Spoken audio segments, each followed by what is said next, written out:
सबसे पहली बात रखी है परधन परदारा। यदि हम दूसरे के धन की इच्छा रखते हैं किसी भी तरह से, जैसे छल कपट करके कि हम तुमको अमुक अमुक सुविधा देंगे, या हम तुमको अमुक पद प्रदान कर देंगे, अमुक दुख निवृत्ति कर देंगे, अमुक अनुष्ठान के द्वारा, ऐसा भागवतिक प्रलोभन देकर किसी से धन लेना, या सांसारिक किसी छल कपट के द्वारा उसके धन का अपहरण करना, तो आप धन का उधर अपहरण कर रहे हैं, आपके भागवतिक धन का अपहरण उसको जा रहा है जिसका आप धन अपहरण कर रहे हैं, अपने आप ट्रांसफर हो जाएगा। आप छल कपट करके उसका धन ले रहे हैं तो दैवी शक्ति आपके भजन तप पुण्य का फल वहां पहुंचा देगी। सिद्धांत है, बहुत घाटा हो जाएगा। आप क्या समझते हो? आपके निमित्त से जो भी कुछ हो रहा है उसमें आपका तप और भजन खर्चा होता है। इसलिए किसी भी बहाने से ये परधन का प्रतिग्रह या परधन की चोरी या परधन का अपहरण की भावना न रखे, चाहे धामवासी हो या धाम आश्रित हो। इससे आपके सीधे भजन पर फर्क कैसे नहीं पड़ेगा? भावना है, प्रिया प्रीतम साथ चल रहे हैं, सखियां सामने संगीत बजा रही हैं, तो हिसाब किताब प्रिया प्रीतम अपने पीछे उनकी सेवा में वो प्रार्थना कर रहे हैं, स्वीकृति हो रही, मेरी प्रियाजू की इच्छा है, इसलिए कहीं कर्ता भाव नहीं, कहीं प्रतिग्रह का भाव नहीं, कहीं स्वीकृति भाव नहीं, कहीं अहम भाव नहीं। अब वो कृपा सीधे प्रिया प्रीतम संभालेंगे, आप वहां कहीं नहीं है। आपको लाखों प्रणाम कर रहे हैं, आपकी भावना है मेरे प्रिया प्रीतम मेरे साथ चल रहे हैं, उनको नमस्कार हो रहा है, मैं तो उनकी सेवा में चल रही हूं, खत्म। अगर मेरे को प्रणाम तो हिसाब उसका देना होगा। अगर प्रिया प्रीतम को प्रणाम हो, आप सेवा में आप केवल देख रहे हैं, वो हिसाब प्रिया प्रीतम, वो अमोघ आनंद समुद्र है। हर जीव का परम कल्याण एक निमेष मात्र में कर देने की सामर्थ्य हमारे प्रिया प्रीतम में है। निमेष कहते हैं पलक झपकने के समय को। परदार, चाहे गृहस्थ में हो, चाहे विरक्त में हो, चाहे वृंदावनवासी हो या वृंदावन के आश्रित हो, परिस्त्री के प्रति काम भाव से दर्शन करने से सारे सुकृत नष्ट हो जाते हैं। और कहीं उनके अंग प्रत्यंग का अचानक दर्शन हो जाता है तो दोबारा दृष्टि नहीं जानी चाहिए। अगर एक बार आपने देखा, दोबारा फिर काम भाव से देख लिया तो आपकी तपस्या, आपके सुकृत सब ढक जाएंगे। बाणासुर की जब भुजाओं का भगवान सुदर्शन चक्र से छेदन कर रहे थे, श्रीमद् भागवत में पढ़ लेना, तो जब देखा उनकी कुल माता आदि देवी ने कि अब किसी भी तरह भगवान का सुदर्शन चक्र छोड़ेगा नहीं बाणासुर को, तो वो दिगंबर होकर सामने खड़ी हो गई। सोई भगवान ने आंख मूंद ली और सुदर्शन चक्र को शांत कर लिया। इसमें महादेव जी की प्रेरणा थी, क्योंकि चाहते थे 4 भुजाएं तो बची रहें, 1000 भुजाओं का छेदन। आगे भगवान का सुदर्शन चक्र रुकता ही नहीं बिना आज्ञा के, तो भगवान शिव की आंतरिक प्रेरणाओं, उनकी जो कुल देवी थी वो आकर दिगंबर होकर खड़ी हो गई। भगवान ने वहां लिखा है, यदि किसी के अंग प्रत्यंगों का दर्शन हो जाए तो सारे सुकृत नष्ट हो जाते हैं। इसलिए पर शब्द लिखा हुआ है। गृहस्थ में भी है तो जो पराई माता बहनें हैं, अगर वृंदावन का आश्रय लियो, भगवत मार्ग के पथिक हो, तो दृष्टि एक बार जाने में क्षमा है।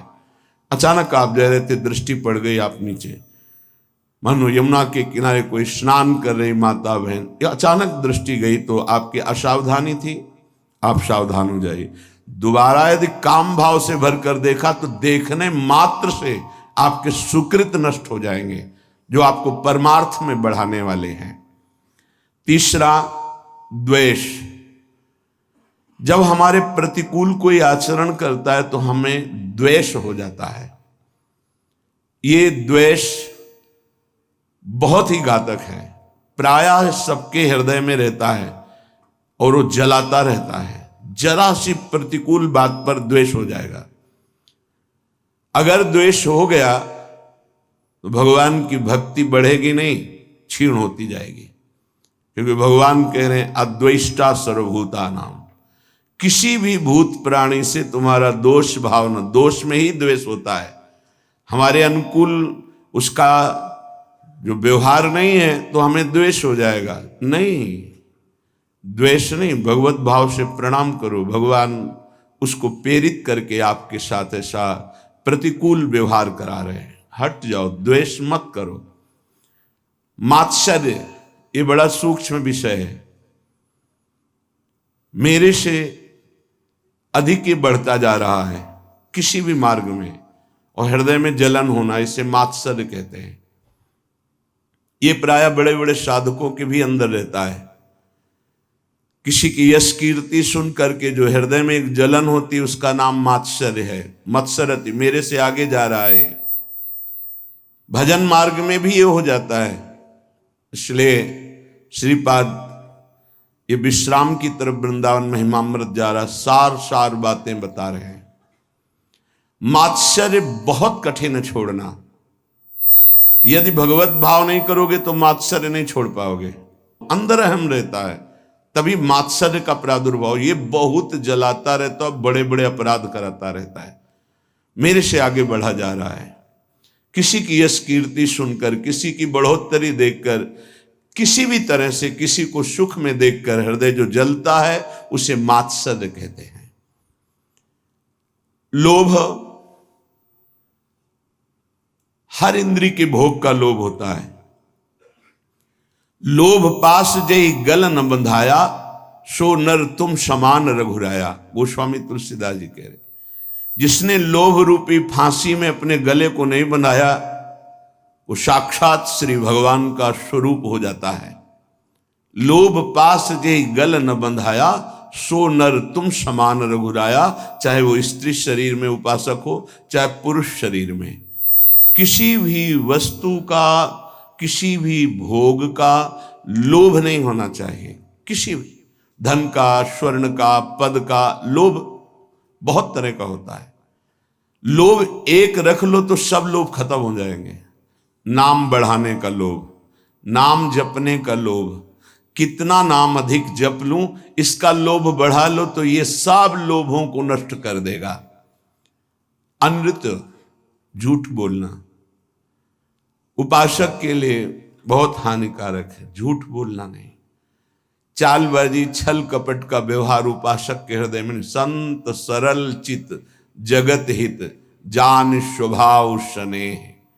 जिनका स्वभाव प्रेममय होता है, चित्त सरल होता है, कोई छल कपट हृदय में नहीं होता, वो संत मार्ग का पथिक संत है।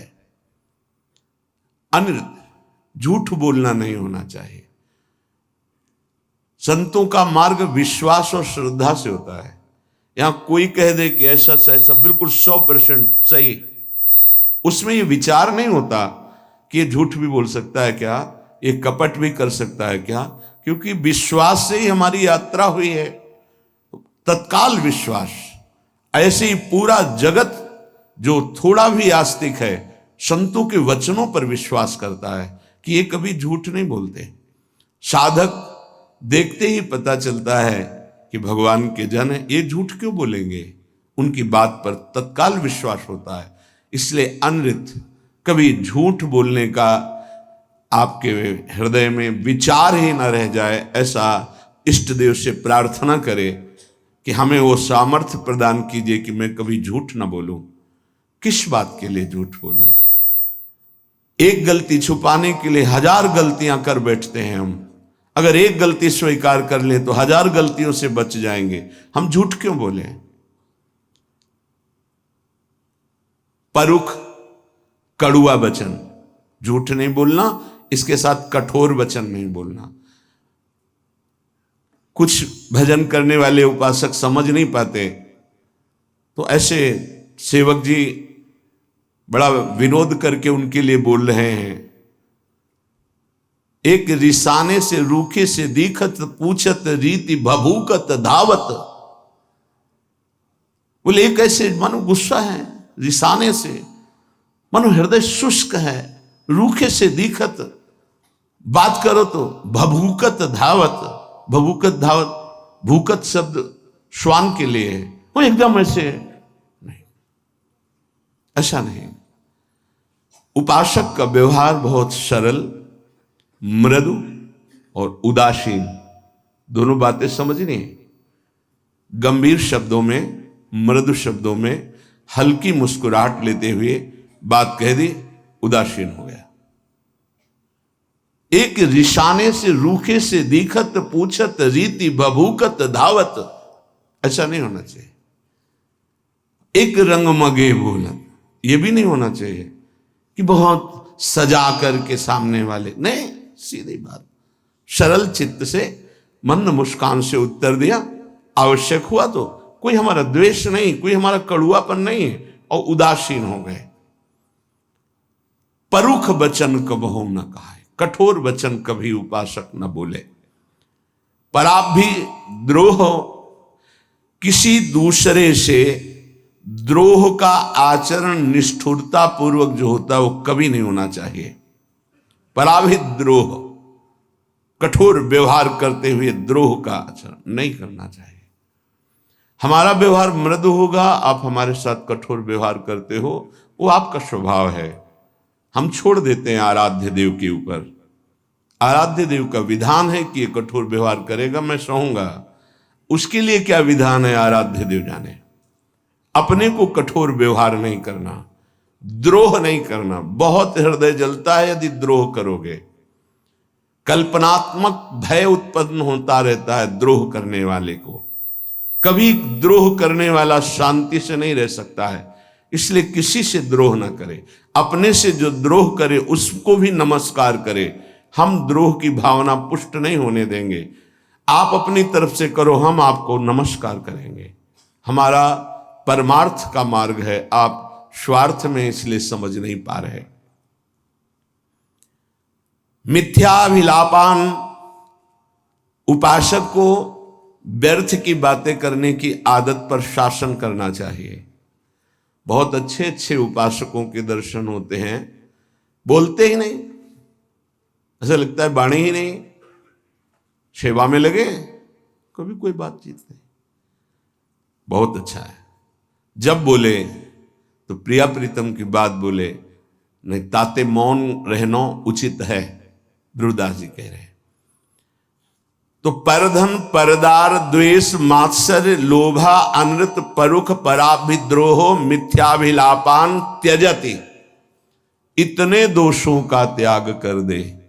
ये वृंदावन की रहनी है, ये वृंदावन के आश्रित का आचरण है। चाहे जहां रहते हो इसको स्वीकार कर लो। तो इह भक्तो राधिका प्राणनाथ है, श्री प्रिया प्रीतम जो हमारे प्राणनाथ हैं, इस आचरण से उसे अपना स्वीकार कर लेते हैं। बहुत जोर की बात है। हम तो प्रभु को अपना मानना शुरू कर दिया, और जब वो मुझे अपना मान ले, आगे के श्लोक में बहुत खुल के इसकी व्याख्या की कि एक बार प्रिया प्रीतम जिसकी तरफ देख लेते हैं उसका संसार बंधन नष्ट हो जाता है, एक बार देख लेते हैं। ऐसा श्रीमद् राधा सुधा निधि में जिस दिन श्री जी ने कृपा दृष्टि से देख लिया, ऐसा महासुख प्रकट होगा कि अगर करोड़ों मोक्ष होते तो भी हे हो जाते, तुच्छ हो जाते। करोड़ों मुक्तियों को तुच्छ कर देने वाली कृपा कटाक्ष हमारी श्री राधा किशोरी की है। यहां कह रहे यदि ऐसे आचरण आप करोगे तो प्राणनाथ का प्यार नहीं पा पाओगे, और अगर इन आचरणों का त्याग कर दोगे, जो अभी त्याज्य बताया गया, त्यजत इहि भक्तो राधिका प्राणनाथ है, अगर इन दोषों को त्याग दिया नाम के बल से, आश्रय के बल से, तो तुम्हारे प्राणनाथ तुम पर प्रसन्न हो जाएंगे। तुम जो भक्ति करते हो तुम्हारी भक्ति करेंगे। तुम्हारी भक्ति क्या होती है? भावे मोहि जोई सोई सोई करे प्यारे। अब जो मुझे भाता है मेरे प्यारे वही करते हैं। न खलु भवती बंध्या तस्य वृंदावन आशा, उसकी कभी वृंदावन की आशा और वृंदावन का फल कभी नहीं छूटेगा। वृंदावन का फल प्रिया प्रीतम की सेवा में पहुंच जाना, वृंदावन की आशा चिदानंद वृंदावन में प्रवेश पा, ये दोनों कभी व्यर्थ नहीं जाएंगे जो ऐसी रहने से रहता है। बंध्या कहते हैं कि जो पुत्र नहीं प्रकट करती, वो आशा बंध्या है, जिसमें ये दोष है वो फल प्रकट नहीं कर पाएगी, इसलिए इन दोषों का त्याग करें।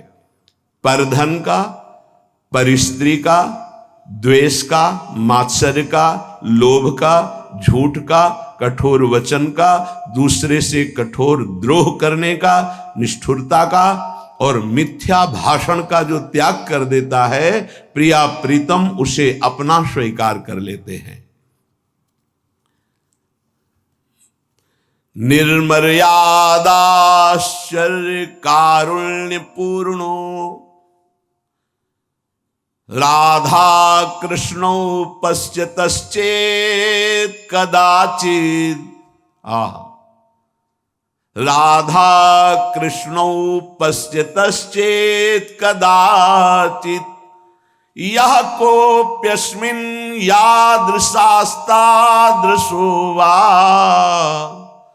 देहस्यांते प्राप्नुयादेव सिद्धिम। देख लो, विश्वास करो, यदि आप ऐसे चलोगे तो आपके ऊपर दोनों की दृष्टि हो जाएगी। राधा कृष्णों पश्यतश्चेत् कदाचित्, किसी समय वो आपको देख लेंगे, उनके महल में रह रहे हो, पक्का विश्वास करो। ये तो यहां तो कहा जा रहा है कदाचित किसी समय देख लेंगे, अपने को रोज देखते हैं, हम ही को नहीं, आप सबको देखते हैं, क्योंकि आप नहीं देख रहे, जब देखते हैं तो पता चलता है वो किस किस को देख रहे हैं। वो सब आप शरणागत हैं, आप सबको देखते हैं। कदावा खेलंतो ब्रजनगर वीथीषु हृदयम हरंतो श्री राधिका मधुपति कुमारो सुकृतिना। जो हमारे नवल किशोर युगल सरकार हैं, खेलते खेलते कभी देख लेंगे और आपके चित्त का अपहरण कर लेंगे। कदावा खेलंतो ब्रजनगर बीथीषु हृदयम हरंतो श्री राधा मधुपति कुमारो सुकृतिना। अकस्मात किसी दिन दृष्टि पड़ेगी हमारे सरकार की और आपके चित्त को चुरा के निहाल कर देंगे। इस देश में रहने का यही फल मिलता है।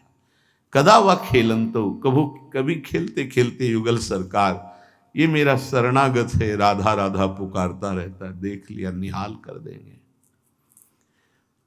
निर्मर्याद कारुण्य पूर्णो, कोई सीमा नहीं जिनकी करुणा की, उस करुणा से पूरित होकर राधा कृष्णो पश्यतश्चेत् कदाचित्, उसे राधा कृष्ण देख लेते हैं। किसको? जो वृंदावन का आश्रय लेकर ऐसी रहनी जो पीछे बताई गई, या वृंदावन का वास करके ऐसी रहनी से जो है हमारे प्रिया प्रीतम उससे देख लेते। अब कह रहे चाहे वो कैसा कोई भी क्यों न हो, वो देह त्याग कर प्रिया प्रीतम की सेवा में पहुंचेगा पक्का। देहस्यांते प्राप्नुयादेव सिद्धिम, वो इस परम सिद्धि को प्राप्त हो जाएगा कि प्रिया प्रीतम के समीप पहुंच जाएगा। या कोप्यस्मिन, कोई भी हो, याद शास्ता दृशोवा, वो कैसा भी हो, अगर इस रहनी से वृंदावन का आश्रय ले लिया, वृंदावन की आशा कर ली है, वृंदावन का वास कर रहा है, तो एक दिन प्रिया प्रीतम देख लेंगे, पक्का देख लेंगे। विश्वास करो, जो लिखा है हरिवंश महाप्रभु भी श्रीमद् राधा सुधा निधि में वही, और हृदय भी वही साक्षी इस बात का कि वो देख लेते हैं। और वो जब देख लेते हैं तो फिर निहाल हो जाता है जीव, एक अलवेली मस्ती आती है उसके हृदय में।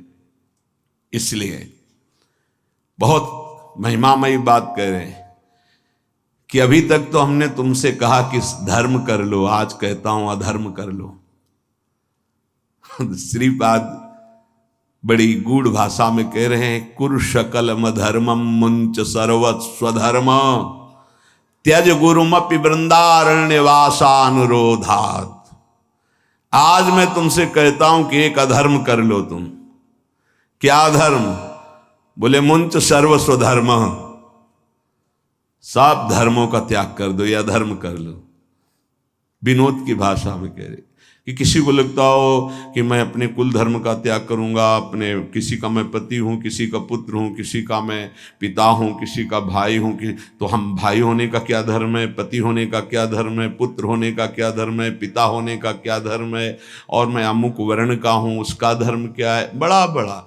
तो कह रहे हैं आज मैं कह रहा हूं कुरु सकल अधर्मम, आज ये सब अधर्म कर डालो। आगे वर्णन कर रहे हैं क्या धर्म? बोले यद्यपि अपना स्वधर्म पालन करना बड़ी महिमा में है, लेकिन मैं कह रहा हूं सा स्वधर्मम त्यज, छोड़ अपने धर्म को। अरे बोले भगवान तो कह रहे हैं स्वधर्मो निधनो श्रेय पर धर्मो भयावह। तो वही भगवान आगे कह रहे सर्वधर्मान परित्यज्य, वही श्रीपाद कह रहे। बहुत गूढ़ भाषा संतों की होती है। कह रहे कुरु सकल अधर्मम, ये जितनी मैं कह रहा हूं ये सब अधर्म कर डालो। क्या? बोले सर्व स्वधर्म त्यज, अपने स्वधर्म का त्याग कर दो। फिर क्या करो? बोले गुरुमपि त्याज्य, जो गुरुजन, यहां गुरुजन का शब्द गुरु से नहीं है, पूज्य जन है, बाबा हैं, परबाबा हैं, पूज्य जन हैं, जो जिनको हम गुरुजन की तरह आदर करते हैं, बोले उनकी भी अवहेलना कर दो, नहीं सुनना। वृंदारण्य वासानुरोधात, आप वृंदावन का आश्रय, वृंदावन के वास का अनुरोध प्रिया प्रीतम से करके ये सब कुछ छोड़ दो। सातो परम धर्म, ऐसा मत सोचना कि ऐसा करने से अधर्म हो जाएगा। बोले सातो परम धर्म, परम धर्म की प्राप्ति हो। गोकर्ण जी भी अपने पिता को आदेश करते हैं, धर्मम भजस्व सततम त्यज लोक धर्मान, लोक धर्म का त्याग करके परम धर्म का भजन करो पिताश्री। कैसे करूं? सेवन सदा साधु पुरुषं जहि काम तृष्णाम, सदा संत महापुरुषों की सेवा करो कामना और तृष्णा का त्याग करके, क्योंकि संत सेवा में बाधा पहुंचा देती है कामना और तृष्णा। दोष दर्शन हो जाएगा, आपको जलन हो जाएगी, ईर्ष्या हो जाएगी। यदि कामना है, जही काम तृष्णाम, तृष्णा है, ये आपको बाधा पहुंचा देगी। नहीं तो लोक धर्म का त्याग कराकर भागवत धर्म में स्थित करने की सहज सामर्थ्य साधु समागम से प्राप्त हो जाती है। बहुत ऊंची बात कह रहे हैं। सातों परम धर्म, परम धर्म बन जाएगा। च भक्ति, परम भक्ति बन जाएगी। सा गुरुणाम सेवा, परम गुरुजनों की सेवा बन जाएगी।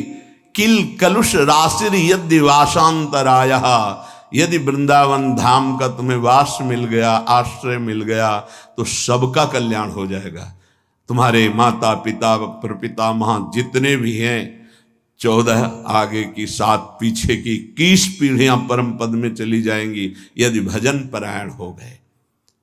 पर बड़ा कठिन है, इन बातों को समझ पाना बड़ा कठिन है।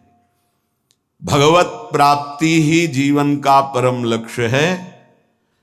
और देखो जैसा वातावरण होता है उसका प्रभाव पड़ता है। सिद्ध पुरुषों की बात अलग है, साधकों को भागवतिक वातावरण यदि मिले तो बहुत जल्दी भक्ति का प्रादुर्भाव होकर के उसका बढ़ना हो जाए। जैसे आप यहां सुन रहे हैं तो भागवतिक आकर्षण हो रहा है, अभी आप बाहर निकले तो सांसारिक आकर्षण धूल डाल देगा। ये जो चिंतन बन रहा है, लक्ष्य बन रहा है, बैठे बैठे देखो लक्ष्य बन रहा है, दोषों के त्याग का और भगवत प्राप्ति का कहीं न कहीं बीज पड़ रहा है। बाहर जाते ही ऐसे केमिकल छिड़क दिए जाएंगे कि वो अंकुरित ही नहीं हो पाएगा। माया का बड़ा प्रभाव है। तो कैसे हम बाहर बचें? हृदय में आश्रय और मुख में नाम जप है, पक्का कोई भी प्रभाव नहीं कर पाएगा। नाम जब चल रहा है, हृदय में आश्रय है। राधा मधुपति पदाम्बुज भक्ति रसपूर दूर मुक्तस्य अजितेन्द्रियस्य कृपया मम वृंदारण्यमाश्रयो भवतु। ना तो किसी प्रेमी का संग हुआ और ना इंद्रियों पर विजय प्राप्त की, तो क्या भजन बनेगा? बोले हम तुम्हें उपाय बता रहे हैं, यदि तुम वृंदावन आ गए तो दोनों बातें हो जाएंगी। अजितेंद्रिय होते हुए भी तुम्हें भगवत प्राप्ति हो जाएगी। और भगवत प्रेमियों का संग तो यहां गली गली में है, वो करा देंगे, प्रभु करा देंगे। राधा मधुपति पदाम्बुज भक्ति पक्का जागृत हो जाती है। वृंदावन का आश्रय मिला जहां, तो फौरन वो आपको रसिकों का संग करा देगा। रसिकों का संग हुआ तो इंद्रियों पर शासन प्रारंभ हो जाता है। जबरदस्ती इंद्रियों को भोगों से हटाकर प्रिया प्रीतम में लगाया जाता है। ये रसिकों के संग का फल होता है। बोले कृपया मेरी बात मान लो कि आप अजितेंद्रिय हैं पक्का। कौन इंद्रियों पर विजय प्राप्त करा? कोई बिरला ही। और आप प्रेमी जनों के संग का सेवन नहीं कर रहे, लगभग ऐसा ही होता है। संग का तात्पर्य होता है उनकी आज्ञा में रहना। आज्ञा पे हैं तो दूर हैं आप, हृदय की बात नहीं जानते। आपको लगता है कि समीप वाले बहुत प्यारे हो सकते हैं, आप भ्रम मत कीजिए। मिलना, समीप बैठना या समीप रहना, यही प्रेम का लक्षण नहीं होता। भगवान ने ब्राह्मण पत्नियों को मथुरा के बताया था, मेरी आज्ञा का पालन करना, मेरा नाम कीर्तन करना, मेरा गुण कीर्तन करना, मेरा ध्यान, ये मेरे सानिध्य से भी जल्दी अधिक प्रेम प्रकट कर देगा, ये भगवान ने कहा। ऐसे ही रसिक महापुरुषों की आज्ञा में रहना, उनके बनकर रहना, हृदय से उनको अपना मानना, तो हृदय खिंचता रहता है। वो बताने का विषय नहीं होता, हृदय खिंचता रहता है उसकी तरफ। और वो जब हृदय खिंचता है तो जो हृदय में चलता है वो वहीं चलने लगता है। खास बात को पकड़ना, हम लोग बाहरी बात को पकड़ते कि हमारी तरफ तो देखा भी नहीं, हमसे तो बात भी नहीं करते, हमको तो कोई सेवा भी नहीं मिली, हम समीप भी नहीं बैठ पाते, तो पता नहीं उनकी हम याद में है कि नहीं। ऐसा नहीं। बाहरी व्यवहार में आप पास बैठे हुए देख सकते, हो सकता है 24 घंटे में उनकी एक बार याद ना आती हो, और आप दूर रहकर उनकी आज्ञा का पालन करते, हो सकता है 24 घंटे आप उनकी स्मृति में आते हो। कैसे तुम्हें पता चलेगा? तुम चित्त जोड़ो, और जब तुम्हारे चित्त में आह्लाद हो रहे लगने लगे कि मुझे बहुत प्यार करते हैं, तो समझ लेना उनका चिंतन और आपका चिंतन जिस दिन एक होगा, आप जान जाओगे कि रसिक महापुरुष गुरुदेव कितना हमें प्यार करते हैं। सच्ची मानना। तुम्हें कैसे बताए? प्यार हृदय का विषय होता है, बाहरी व्यवहार का विषय नहीं होता है। इसलिए कह रहे कि अगर रसिक जनों से आप दूर हैं, आप अजितेंद्रिय भी हैं, तो आप चिंता ना करें, आप शरणागत हैं, आप आश्रित हैं। राधा मधुपति पदाम्बुज भक्ति रस पूर्ण, आपका हृदय प्रिया प्रीतम के प्रेम रस से पूर्ण हो जाएगा। आप एक एक मिनट आपका जो जा रहा है बहुत कीमती जा रहा है, बहुत महिमा में जा रहा है। आप ये मत देखो कोई देख रहा है कि नहीं देख रहा, आप अपनी दिनचर्या में, आप अपनी शरणागति में सच्ची आपको बहुत प्यार है। प्यार का मतलब गले लगाना नहीं, प्यार का मतलब बात करना नहीं, प्यार का मतलब देखना नहीं, प्यार का मतलब ये कहना नहीं कि मैं आपको बहुत प्यार करता हूं। वो हृदय का विषय होता है। इसीलिए इस श्लोक में कह रहे हैं कि राधा मधुपति पदाम्बुज भक्ति रसपूर पर दूर मुक्तस्य, जीवन मुक्त महापुरुषों की समीपता नहीं प्राप्त है, दूर है। अजितेंद्रियस्य, वो अजितेंद्रिय भी है, पर कृपया उसके ऊपर कृपा बरसेगी। वो आश्रित है, वो शरणागत है। तो मम वृंदारण्यमाश्रयो भवतु, कभी कृपा हो जाए मुझे वृंदावन का आश्रय मिल जाए, वृंदावन का वास मिल जाए।